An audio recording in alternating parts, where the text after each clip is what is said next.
Assalamualaikum anak-anak. Bertemu lagi dengan Miss Vinda.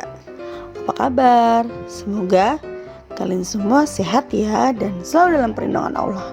Amin, amin ya rabbal alamin. Kali ini kita akan belajar tentang tema 1, pertumbuhan dan perkembangan makhluk hidup. Subtema 2, pertumbuhan dan perkembangan manusia. Pembelajaran 4, 5, dan 6. Kemarin kita sudah belajar tentang apa saja makanan-makanan yang sehat dan bergizi. Nah, dengan kita makan makanan yang bergizi dan sehat, tubuh kita menjadi kuat dan sehat. Betul ya anak-anak? Baik. Yuk kita simak cerita satu ini. Makanan dan kesehatan. Bacalah teks di bawah ini dengan nyaring. Pagi ini, anak-anak SD Nusantara bermain tarik tambang. Mereka dibagi menjadi 2 kelompok. Kelompok pertama terdiri atas Udin, Lani, dan Beni. Kelompok kedua terdiri atas Edo, Dayu, dan Siti. Semua senang sekali. Tiba-tiba terdengar suara Edo mengaduh kesakitan. Rupanya Edo terjatuh dan tertarik oleh kelompok Udin. Semua temannya merasa sedih dan kaget. Mereka kaget karena Edo terjatuh. Edo anak terkuat di antara mereka. Pada setiap perlombaan, Edo selalu menang. Mereka pun membantu Edo berdiri dan menghiburnya. Ternyata pagi ini Edo lupa sarapan, sehingga badannya terasa lemas. Edo bangun kesiangan dan terburu-buru berangkat ke sekolah. Untuk menjadi yang kuat, kita harus banyak berlatih dan jangan lupa makan yang cukup. Terutama harus makan makanan yang sehat dan bergizi, ya. Paham ya anak-anak? Kedua, mengapa Edo mengaduh kesakitan? Ayo, jawabannya apa? Iya, karena Edo tadi pagi terburu-buru karena kesiangan.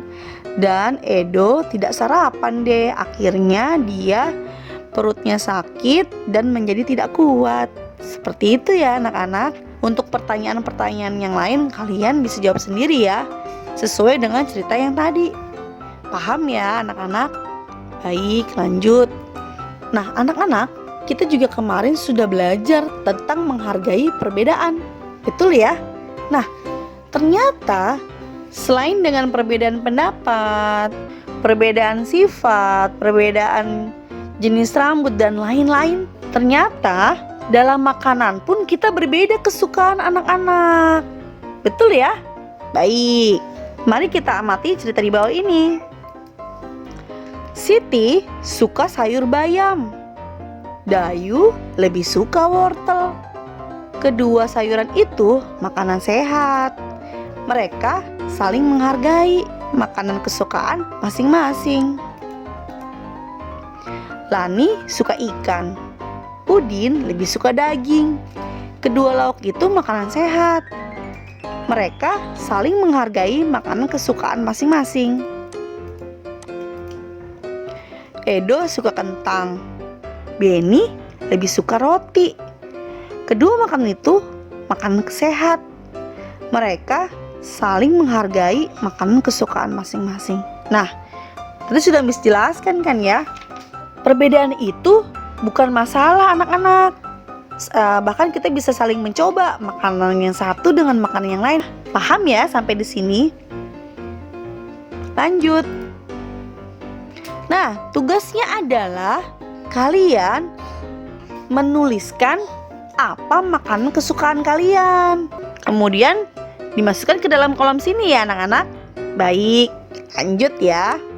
Di gambar sini ada gambar Udin masih kecil. Yang gambar pertama, kemudian gambar yang kedua Udin sudah besar. Saat kecil, Udin menggunakan sepeda roda 3. Sekarang Udin sudah dapat menggunakan sepeda roda 2 dengan lancar. Rajin berolahraga. Sepeda membuat kaki Udin menjadi lebih kuat dan badannya lebih tinggi. Paham ya anak-anak? Jadi, badan kita tumbuh dan berkembang menjadi lebih baik itu selain dengan makan makanan yang sehat dan bergizi, juga harus berolahraga. Seperti yang dilakukan oleh Udin dan Edo, dapat melancarkan motorik kita, dan di situ tubuh kita menjadi lebih kuat dan tubuh kita menjadi lebih cepat tumbuh dan berkembang anak-anak. Seperti itu ya. Makanya kalian di rumah harus berolahraga selalu ya, setiap pagi dan sore. Kemudian juga harus makan makanan yang bergizi. Ternyata dalam berolahraga itu juga ada perbedaan anak-anak. Tapi tidak jadi masalah ya. Itu akan menjadi referensi untuk kalian dan teman kalian saling menambah wawasan dalam kesukaan olahraga ya. Baik, kita lanjut. Kita perhatikan 3 anak ini. Dan Lani senang bermain lompat tali. Olahraga kesukaan mereka berbeda-beda. Walaupun kesukaan mereka berbeda, namun mereka tetap rukun bermain bersama. Nah, kalian juga harus seperti itu ya anak-anak. Harus saling menghargai dengan perbedaan, karena perbedaan itu indah. Seperti itu ya anak-anak. Semoga kalian paham. Baik, lanjut. Mereka juga suka saling membantu jika melihat teman yang mengalami kesulitan. Mereka saling menghibur pada saat sedih. Jika ada pekerjaan yang harus dikerjakan bersama, mereka saling bekerja sama.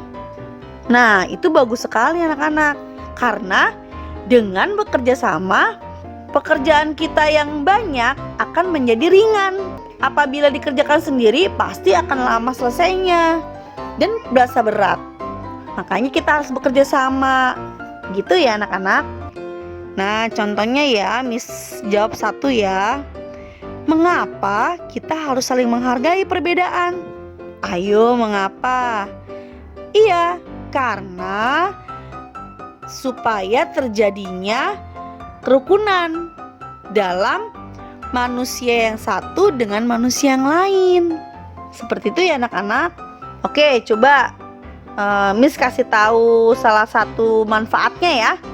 Nah, untuk soal kedua, Miss bantu deh apa saja manfaat yang akan kita rasakan jika hidup rukun. Salah satu aja ya Miss jawab ya. Ini banyak banget jawabannya. Manfaatnya, kita dapat menjalin silaturahmi dengan baik anak-anak. Jadi hubungan pertemanannya itu tetap baik, tidak ada permasalahan. Begitu ya anak-anak ya. Oke, untuk yang lainnya. Nah, tugas yang kedua, kalian menuliskan nama teman kalian, kemudian olahraga kesukaannya apa. Ya. Apakah kamu dan teman selalu hidup rukun? Jawab ya. Apakah kamu dan teman-teman memiliki kesukaan olahraga? Nah, apabila iya, jawab di sini ya. Namanya misalnya siapa? Edo, sukanya apa?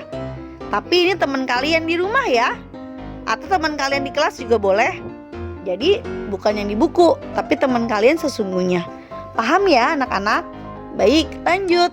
Nah, selain olahraga, ternyata anak-anak, rekreasi juga dapat mempengaruhi pertumbuhan dan perkembangan manusia. Dengan rekreasi bersama teman, guru, atau keluarga, kita semua menjadi lebih santai, memberikan kesempatan beristirahat pada tubuh dan pikiran agar tetap segar. Contoh pengurangan dengan teknik meminjam. Contoh soal 4.249 dikurang 1.926. Nah, seperti ini ya. Kita tidak dapat mengurangkan 2 dengan 9. Gimana caranya ya anak-anak? Baik, tidak usah khawatir. Caranya adalah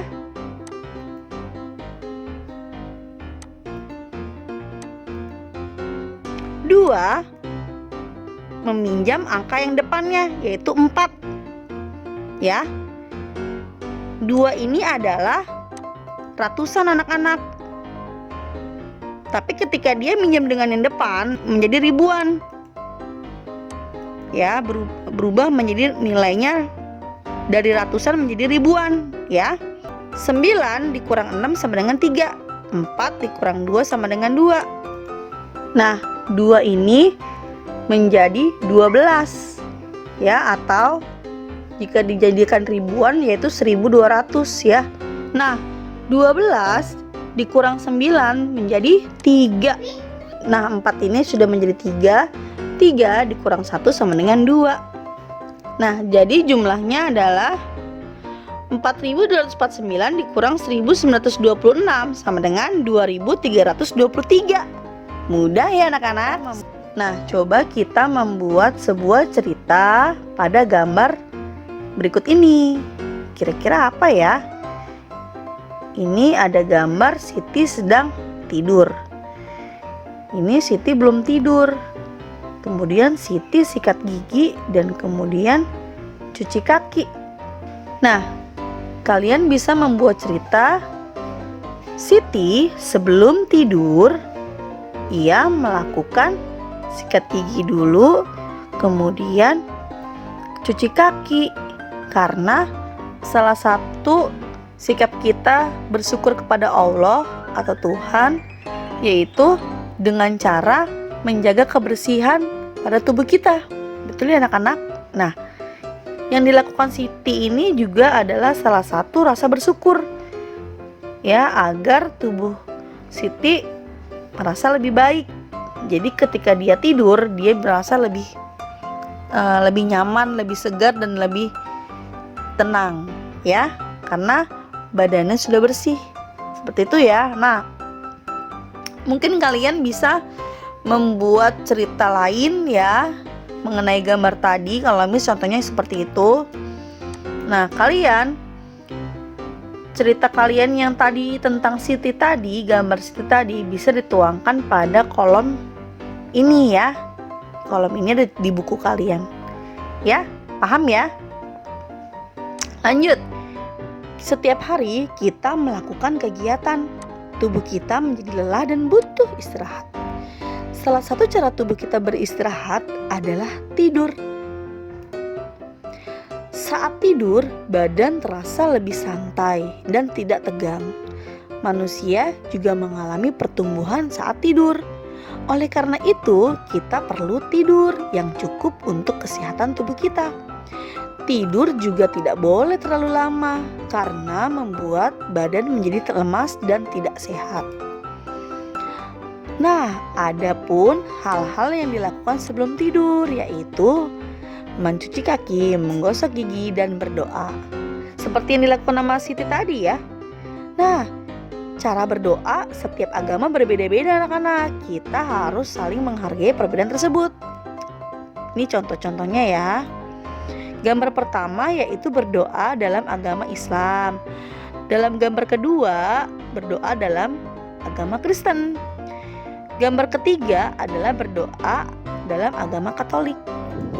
Kemudian gambar keempat adalah berdoa dalam agama Hindu. Gambar kelima adalah berdoa dalam agama Buddha. Kemudian gambar keenam adalah berdoa dalam agama Konghucu. Seperti itu ya anak-anak, semoga kalian bisa dipahami. Lanjut. Nah, tugas kalian adalah kalian membuat sebuah cerita tentang bagaimana cara kalian berdoa. Ya, kalian bisa menuliskannya di kolom ini. Ya. Oke, semoga kalian paham dan semoga dapat membantu kalian. Semoga juga bermanfaat untuk kalian. Sampai bertemu di video-video selanjutnya ya. Wassalamualaikum warahmatullahi wabarakatuh. Dadah anak-anakku semua.